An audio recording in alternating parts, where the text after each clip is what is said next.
All right, everybody, welcome out to another Windshield Time episode. I'm Joey. I'm here with our CEO, Brandon Johnson. Hey, everyone. Unfortunately, Shorts is here. Yeah, I'm here. Nice to meet everybody. And that's enough. Today, we're joined by Jed Opheikens. Welcome, brother. Yeah, it's good to be here. Oh. You even got some sound effects. Look at that. Just for you. All right, before we start, what's Shorts the full name? Jed Lee Opheikens. Lee, not Jedediah. No, not Jedediah. Jed Lee. Yep. All right. Were you named after any family members? My dad's middle name's Lee, and I'm not sure exactly where it came from, honestly. Really? But yeah, named after my dad, so I'm not sure how that was passed down. That one kind of rolls off the tongue, though. Yeah. Jed Lee. It's like, Your freaking initials are J-Lo. J-Lo, yeah. Gosh damn. oh dude. my gosh. Why is everybody so lucky? Mine's Jibble. Jibble. Jibble.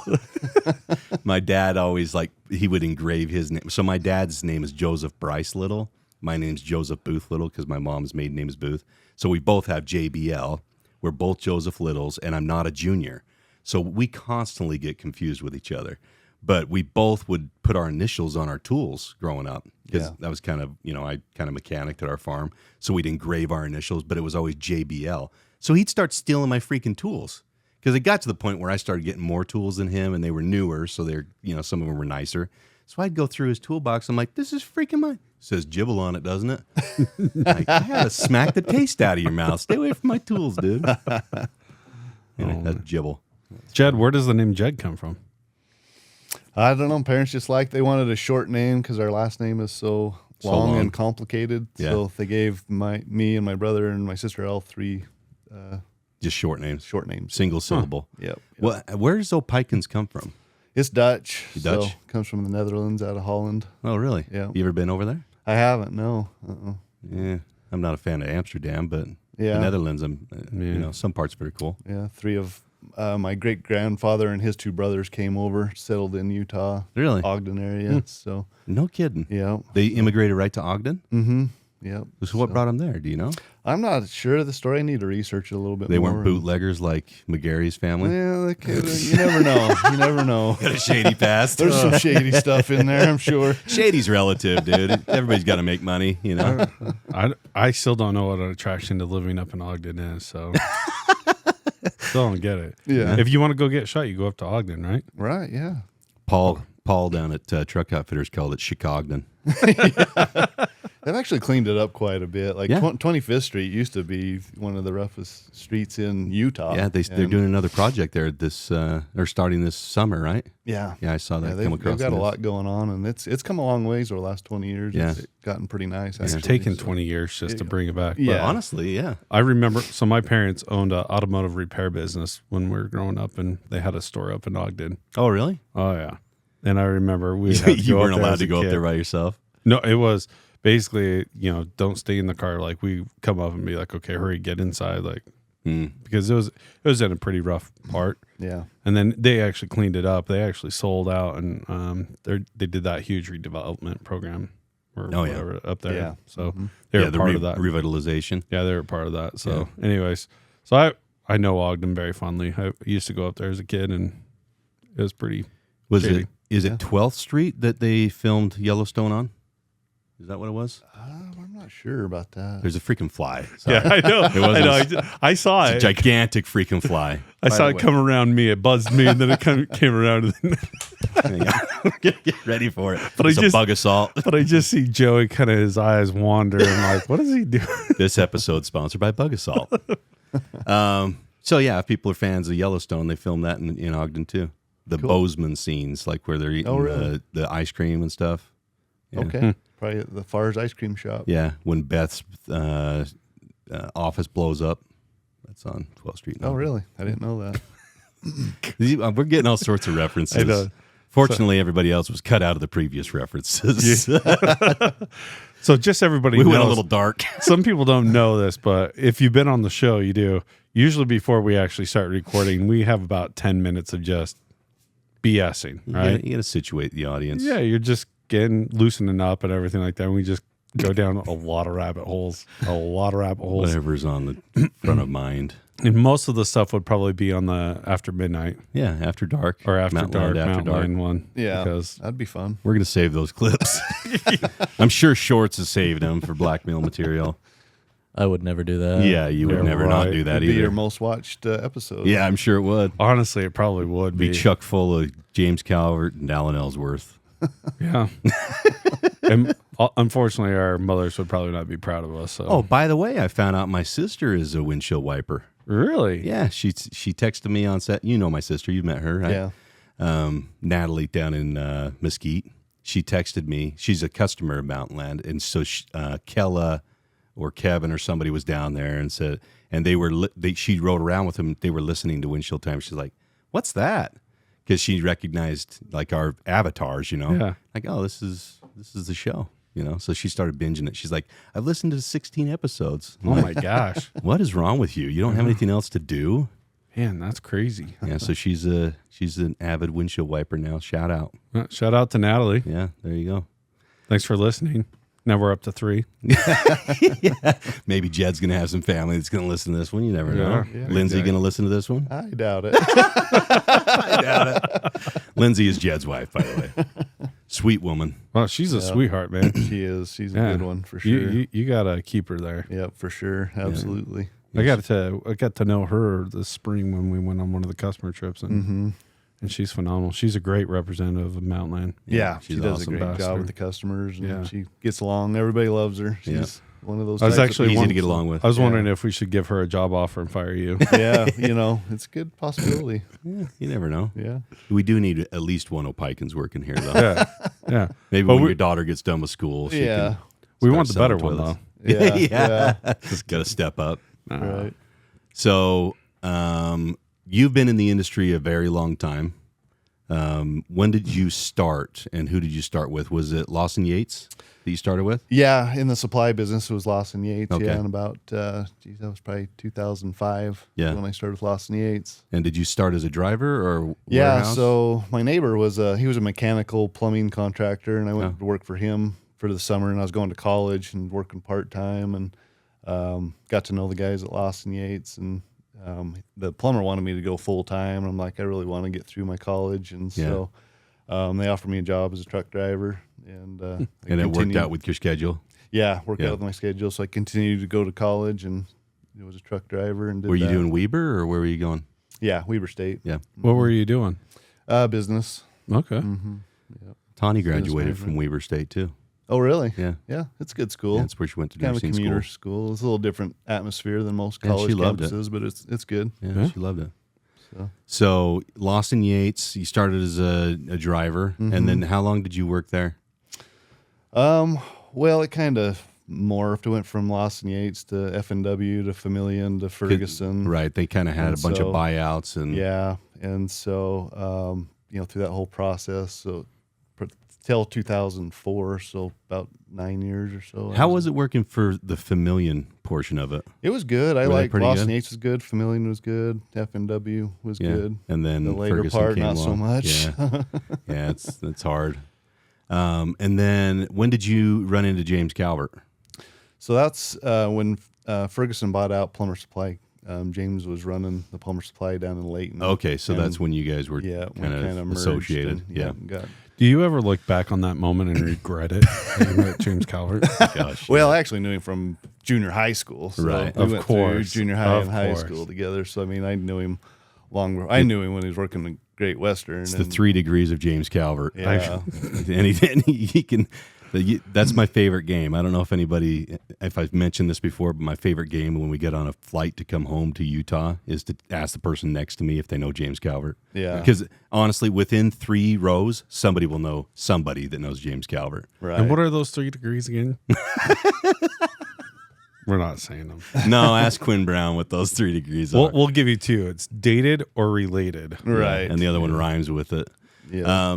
But honestly, it always works. I'll be like, hey, do you know, where are you from? Oh, Northern Utah. What part of Northern Utah? Around Ogden. Okay. Do you know James Calvert?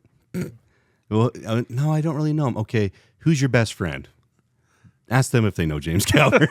And they always freak. So then I'll ask James, hey, James, you know so-and-so? Yeah. I used to play co-ed softball with him. You know? Yeah. Is almost every time. It's He's hilarious. Connected for sure. Or I dated their sister. Yeah, that's true. That's usually Related, where it dated, goes. or other words. So when you met James, you guys are both at Ferguson, and then became disenchanted with the whole Ferguson shtick, and then you came over to the Mountain States of Northern Utah franchise when James did, right? Like right. same time. Yeah. A couple of months after they moved over and got things arranged, and some And then things you came going over. a couple months later. So did you go over there before Funk? Yes. Okay, because Funk was finishing his house, right? Yep. Or building his house. Okay. Yeah. So there was like 4. Were you like the third employee or the fourth?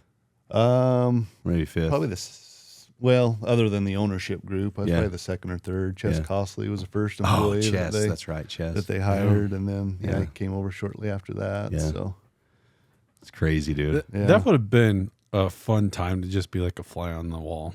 Oh, dude. Like when that whole decision was made and how that was when that was all going down, just to see that. Yeah. But I mean, I was only like 6 when it happened. But just kidding. yeah, it was a fun time. I was working here, and it was a big deal. Yeah. When it happened the same exact time that I started. So it was like, hey, we're expanding into Northern Utah, and Mountain States is. It's kind of big deal between that and Roosevelt and St. George. All those kind of came on at once. Yeah. Honestly, I wish we could go back into time and we'd invest. say, well, that too. But then also say, can we restructure it? Let's structure it this way. Let's just do it all as one. Because that It would have saved a lot of time down the road. gosh. Yeah. It was kind of a pain in the butt. Yeah, How for everything was sure. structured. But So did you come over and were you in outside sales immediately? Yeah, I Okay. came in immediately as outside sales, and I was doing waterworks, residential And you were doing plumbing, quotes along with Chess. mechanical, And, yeah. Well, Chess was warehouse originally, and Yeah. then went to dispatch, and so I was doing all takeoff, doing everything. So we were just rolling. So you taught Chess how to do takeoffs. Yeah, I'd do takeoffs at night. I'd sell all day, do takeoffs all night. Oh, yeah, I and remember then it well. I'd hand him the paperwork the next morning, and he'd type it in and get the quotes from the vendors, and would send it out. So It's a crazy time, man. yeah, Yeah. it was fun. A lot of hours, but it was fun. It was, that's what's cool about it, though. It's kind of when you labor together, you develop those strong relationships, and you really just want everybody to win. Yeah, yeah. And those who don't know Jed, he's one of the most fierce competitors on this planet. Like, he seems like super reserved, very calm. He is one of the fiercest freaking competitors and loves to win and hates to lose. That's why I like Jed so much. So you were in outside sales for how many years before we convinced you to go into management? Just about 20. Yeah. Yep. It's a long time. Yep. I started in '99, outside sales. So.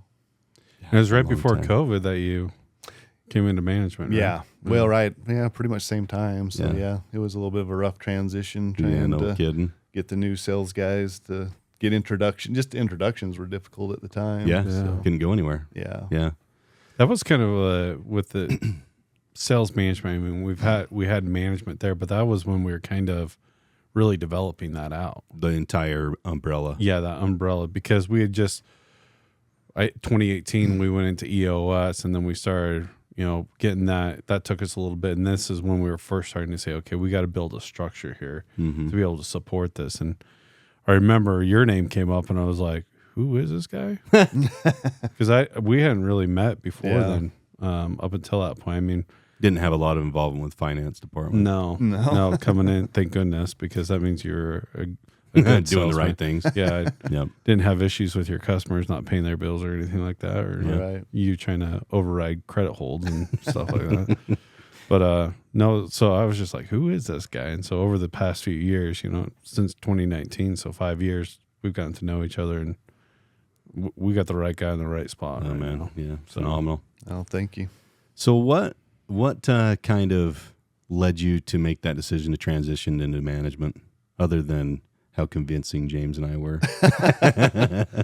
Well, honestly, I'd never really thought I'd leave sales. Yeah. Management wasn't really something I was really honestly interested in. And then you guys came and talked to me, and I think you were looking for a quicker response than what I gave you, because it took No. several weeks for we me knew.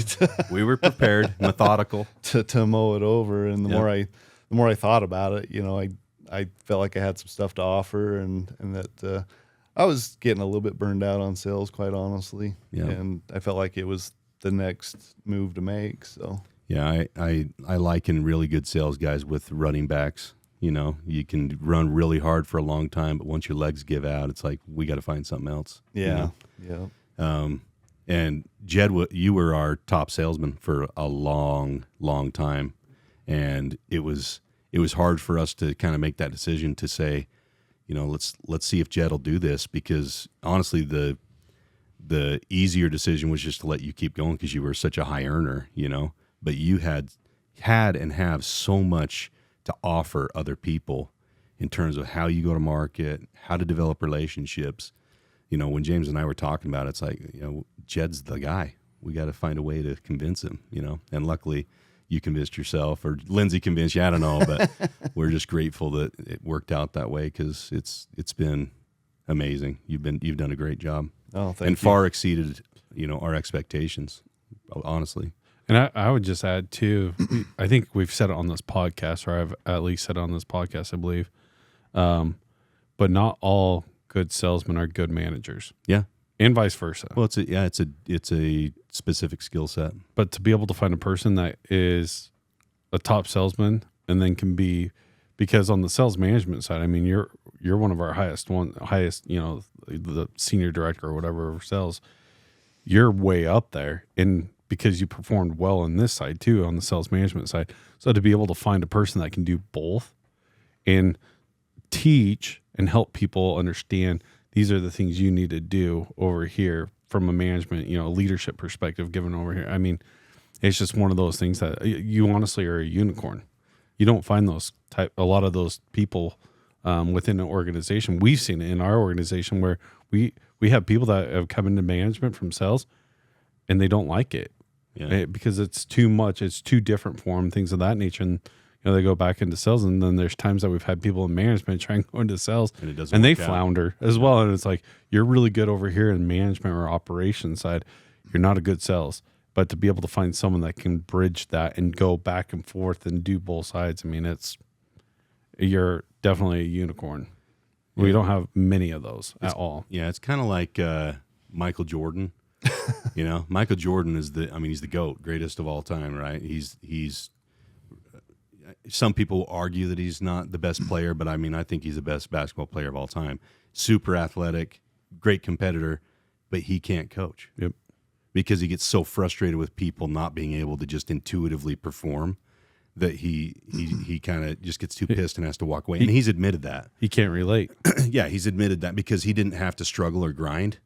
But, you know, so to be able to be a high performer and then to be able to teach that high performance in any skill set is very hard. So, By the way, this is why I love Joey, because he always takes what I say and then he just wordsmiths it Makes in it pretty. such a better way than I do. that's what you But meant. yeah, it is. It's exactly what I meant. But then you're like, okay, he said that like in like 25% of the words that I just said, like got straight to the point. So Yeah. me just trying to fumble around, but that's exactly what Yeah, it works I out. mean, you're able to do that and bridge both sides. It's a phenomenal thing to be able to do that. unique. It's a unicorn Yeah. Well, thank you. to be able to do that. So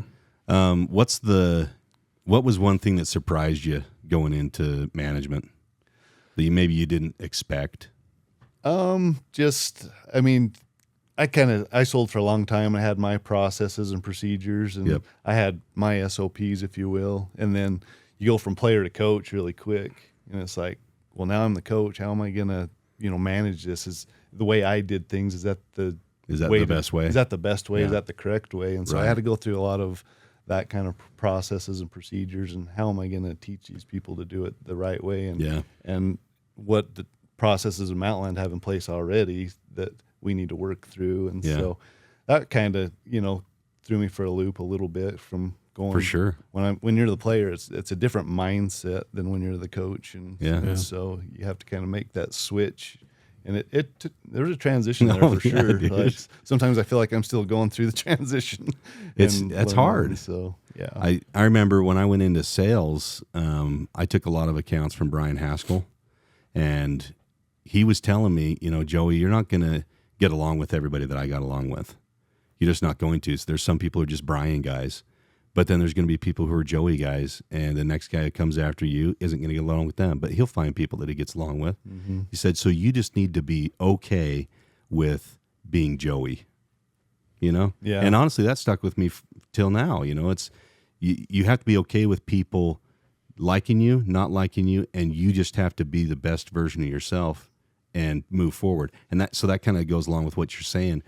You know, maybe your process isn't the right process for somebody else. Right. But if they pick one that matches them, they can be a high performer too. Yeah. And being a manager and allowing them to kind of fail a few times till they figure out their process, that's the hard part. Yeah. To watch them kind of struggle. That's part of being a leader. Is I've always described it as you create an environment with bumper pads. Yep. And you can allow them to fail to an extent, right? That it's not going to be a detriment to the company, but it's enough that they can learn. Yep. And so that they can become better. And then as managers, as leaders, you have to look at that. And someone might do it different from you, but you have to look at that and say, do we get to the same goal, And same that's all that result? matters. Yeah. And is it efficient? Does it break it? No, it doesn't. Okay. That's not how I would do it. But if that's you, then that's you. Right. Let it go. Yeah. So, and by the way, going back to the people that don't like Joey, I think we're up to like three people that don't like Joey. That the blue One eyes, of them attacked me in church. That's true. we got the lady from what's it called that comes in from insurance. from the insurance. Lady. She There's a freaking lady hates me. that comes in that does not like Joey. She does not put up with this They don't crap. find So Your obviously jokes. she's a poor judge of character. You know? And by the way, I just sit back and I just laugh because I'm like, oh, the baby blues didn't work this time. Okay, all right. Yeah, something's wrong with Yeah, it. so we're up to 3 people now. So. And one dog. Yeah, exactly. Exactly. Cool. Yeah, there was another thing I was going to ask you about going into management. Obviously, it's a tough transition to go into management, period. But you went from being a peer to some other salespeople to now being their boss. How was that for you? Was that hard? Was it easy? It was good. I mean, I think those guys, you know, I think we had a mutual respect with each other, and we learned a lot from each other over the years. And I think it's been good for me. Hopefully, it's Yeah. been good for them. But No, like, it's something that some people struggle with. You Yeah. know, going from friend to boss. yeah, you know? yeah. And so I think it was good overall. I hope. I think the mutual respect thing is important because Yeah. they, what's the expression? Game recognizes game. Yeah. You know, when somebody realizes that, dude, this guy knows what he's talking about. I'm not gonna rough him up. You know.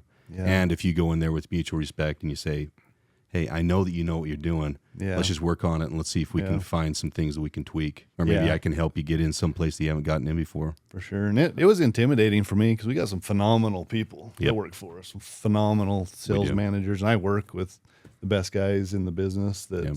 I mean, they care about their people, they care about the customers. And it was intimidating. And so we found that, you know, balance, and it's been really good. So It's awesome. I think also that's helped you is your personality Yep. over time. I mean, your personality is not get up in your face, No. Yeah. right? And, shove it down my throat. It's, this is, hey, what can I do to help you? You're more of a relaxed, calming personality, and I think that helps out a ton, especially with Unassuming. yeah, exactly. And it's just you're easy to get along with, and anyways, I think that probably helps out a ton too. Yeah. Especially being a leader, like having that type of a personality is sometimes way better than having a person that gets up in their faces. Well, Yeah. especially There are with- leaders like that, and I'm not saying that they're bad. Just I think in that position when you're coming up and you're being elevated with your peers, now being their boss, when you're not in their face and you have that mutual respect like you mentioned, I think that helps out a ton. Makes it a lot easier, that transition. Especially with salespeople, because there's a lot of type A personalities. Mm-hmm. And you have to kind of be that servant leader Yep. to them and just say, hey, listen, I'm not telling you how to do everything, but let's work on a couple things. Right. You know.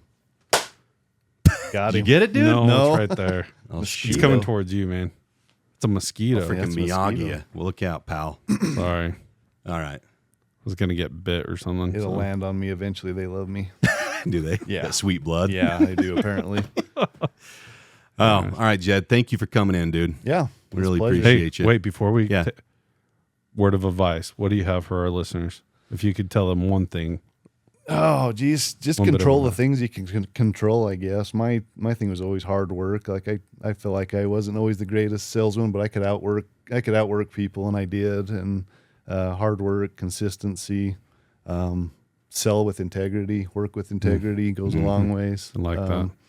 You know, if you do those things, you're going to be successful, and no matter what role you have at Mountainland. But you know, it's a great company to work for, and if you're willing to put in the hard work and do those things, you're going to be successful, and there's going to be opportunities come your way. So That resonates with me. I love the integrity. That's awesome. That's a lot of how we, our executive team, as we talk, they hear me say a term, keep our noses clean.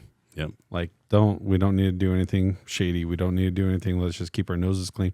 And if we do that, then everything will work out. Yeah. Because once you start doing stupid things, making stupid decisions, then you have to keep up with it. And it's just, it's too hard. yeah, So, and then I love the control what you can control. yeah, I'm a big proponent of that. Put the energy, because I only have a limited amount of energy. I'm going to put it towards things that I can actually control, not towards things that I have no control over. Because way too often you see people that do that and then they get frustrated. yeah, And it's like, well, then why are you putting all this energy towards this? Because you can't even do anything. You can't even change it. What's Yeah. happening? Because, you know, it might be another person or another. Put it towards what I can do. What can I control? Where can I help? Things of that nature. And so you see a lot of our businesses towards that, where our executive team, it's, you know, I can't control competition, what they do. If they open up a store, they open up a store. What am I going to do? Go push them out? I can't do that. What can we control? Well, we can control our, you know, how we treat our customers, how we treat our employees. That's where we put our energy, is towards those things. And anyways, I love that. Control what you can control. yeah. Save the energy. Don't put it towards wasteless things. Right, Yeah, exactly. Don't spin your wheels. Whew, man, you got me all excited. Easy, but It resonates, man. I love it. You want to have any parting shots to the windshield wipers? oh, not really. Yeah, no. There's a lot of good dudes out there, and you know, it's a great company to work for. You know, I feel blessed to work with the guys I get to work with. They're just phenomenal, and no, just keep doing what they're doing because they're awesome. So, One thing I've always appreciated about you is that you want to be the best and you want to surround yourself with the best. So our salespeople, if you work here, you are the best of the best. If you're not, if you're not the best, you don't get to work here. You don't get to be on Jed's team. And I love that. Yep. I love being able to surround yourself with greatness yeah. and don't settle for less. It's a good job, dude. Oh, thank you. You've been killing it. You're going to keep killing it. We love you, man. Yeah. Love you, brother. All right, Shorts, you want to say anything? You got a good 15 seconds. Yeah, I love you so much, Jed. This is the most time I've ever been given, and I just want to look into your eyes 6 right seconds. now. Oh, man, it's getting Now awkward. we're- And the Yeah. first time I met you, I just knew we would get along. I wish you I know? had a Shut- mic button. Shut this down. All You right. can't stop it. You gave me 15 whole seconds. All right. Thank you, Shorts. Thanks, Jed, for coming, brother. Yep. Appreciate you. Thanks, Brandon. Hey, anytime. Thank Thanks, you, guys. everybody. Appreciate you, windshield wipers. We'll see you down the road. Have a good one.